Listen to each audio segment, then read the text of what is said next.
recorded by Corey Samuel. The Phantom of the Opera by Gaston Leroux. Prologue, in which the author of the singular work informs the reader how he acquired the certainty that the opera ghost really existed. The opera ghost really existed. He was not, as was long believed, a creature of the imagination of the artists, the superstition of the managers, or a product of the absurd and impressionable brains of the young ladies of the ballet, their mothers, the box keepers, the cloakroom attendants, or the concierge. Yes, he existed in flesh and blood, although he assumed the complete appearance of a real phantom, that is to say, of a spectral shade. When I began to ransack the archives of the National Academy of Music, I was at once struck by the surprising coincidences between the phenomena ascribed to the ghost and the most extraordinary and fantastic tragedy that ever excited the Paris upper classes, and I soon conceived the idea that this tragedy might reasonably be explained by the phenomena in question.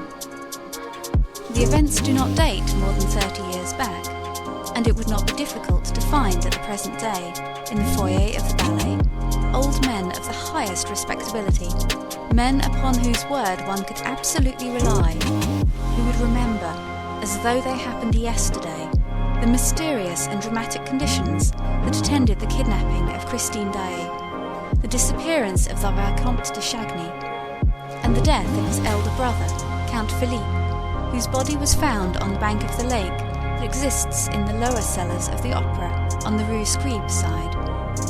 But none of those witnesses had, until that day, thought that there was any reason for connecting the more or less legendary figure of the opera ghost with that terrible story. The truth was slow to enter my mind, puzzled by an inquiry that at every moment was complicated by events which at first sight might be looked upon as superhuman, and more than once I was within an ace of abandoning a task in which I was exhausting myself in the hopeless pursuit of a vain image. At last, I received the proof that my presentiments had not deceived me, and I was rewarded for all my efforts on the day when I acquired the certainty that the opera ghost was more than a mere shade. On that day, I had spent long hours over the memoirs of a manager, the light and frivolous work of the too sceptical Moncharmin, who, during his term at the opera, understood nothing of the mysterious behaviour of the ghost, and who was making all the fun of it that he could at the very moment when he became the first victim of the curious financial operation that went on inside the magic envelope. I had just left the library in despair when I met the delightful acting manager of our National Academy, who stood chatting on a landing with a lively and well-groomed little old man, to whom he introduced me gaily. The acting manager knew all about my investigations, and how eagerly and unsuccessfully I had been trying to discover the whereabouts of the examining magistrate in the famous Chagny case, Monsieur Faure. Nobody knew what had become of him, alive or dead, and here he was, back from Canada where he had spent 15 years, and the first thing he had done, on his return to Paris, was to come to the secretarial offices at the opera and ask for a free seat. The little old man was Monsieur Faure himself. We spent a good part of the evening together, and he told me the whole Chagny case, as he had understood it at the time. He was bound to conclude in favour of the madness of the Viscount, and the accidental death of the elder brother, for lack of evidence to the contrary, but he was nevertheless persuaded that a terrible tragedy had taken place between the two brothers in connection with Christine Daae. He could not tell me what became of Christine or the Viscount. When I mentioned the ghost, he only laughed.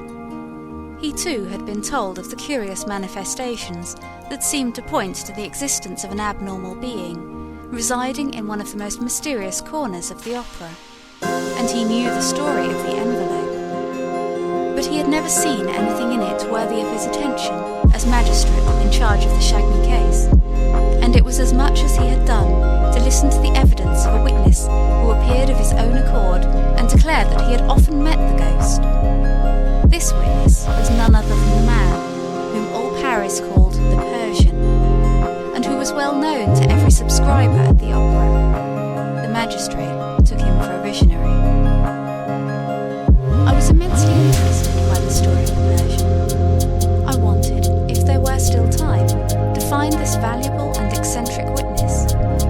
My luck began to improve, and I discovered him in his little flat in the Rue de Rivoli, where he had lived ever since, and where he died 5 months after my visit.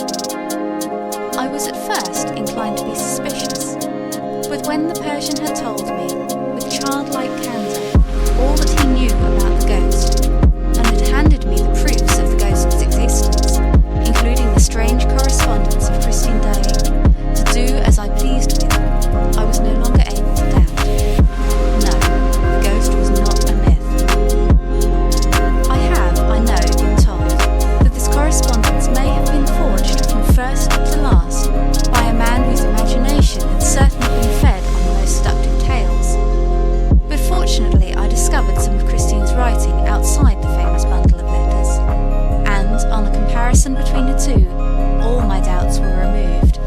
I also went into the past history of the Persian, and found that he was an upright man, incapable of inventing a story that might have defeated the ends of justice. This, moreover, was the opinion of the more serious people, who, at one time or other, were mixed up in the Chagny case, who were friends of the Chagny family, to whom I showed all my documents and set forth all my inferences. In this connection, I should like to print a few lines which I received from General D. Sir, I cannot urge you too strongly to publish the results of your inquiry.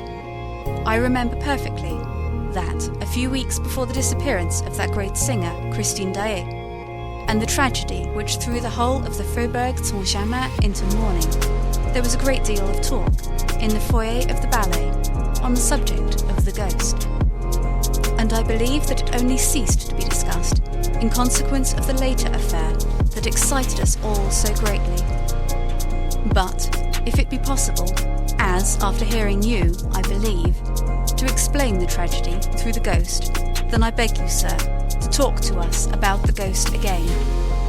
Mysterious though the ghost may first appear, he will always be more easily explained than the dismal story in which malevolent people have tried to picture two brothers killing each other who had worshipped each other all their lives.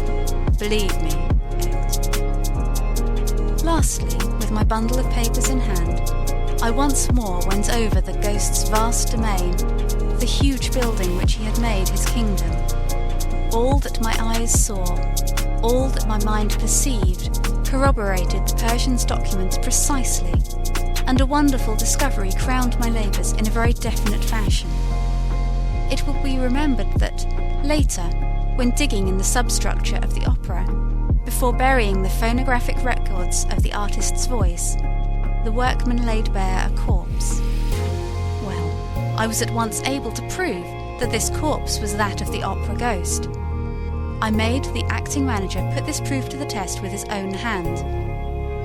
And it is now a matter of supreme indifference to me if the papers pretend that the body was that of a victim of the Commune. The wretches who were massacred under the Commune in the cellars of the opera were not buried on this side. I will tell where their skeletons can be found in a spot not very far from that immense crypt, which was stocked during the siege with all sorts of provisions. I came upon this track just when I was looking for the remains of the opera ghost, which I should never have discovered but for the unheard-of chance described above.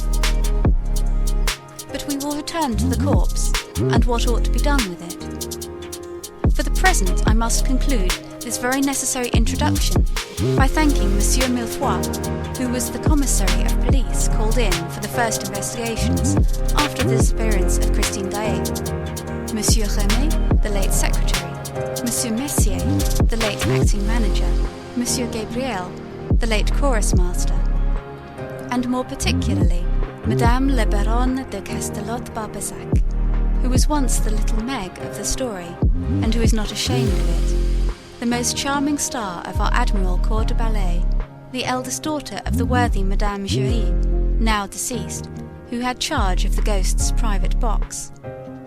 All these were of the greatest assistance to me, and, thanks to them, I shall be able to reproduce those hours of sheer love and terror, in their smallest details, before the reader's eyes. And I should be ungrateful indeed if I omitted, while standing on the threshold of this dreadful and voracious story, to thank the present management of the opera, which has so kindly assisted me in all my inquiries, and Monsieur Messager in particular, together with Monsieur Gabion, the acting manager, and that most amiable of men, the architect entrusted with the preservation of the building, who did not hesitate to lend me the works of Charles Garnier, though he was almost sure that I would never return them to him. Lastly, I must pay a public tribute to the generosity of my friend and former collaborator, Monsieur J. Lecreuse, who allowed me to dip into his splendid theatrical library and to borrow the rarest editions of books by which he set great store. Gaston Leroux. End of prologue.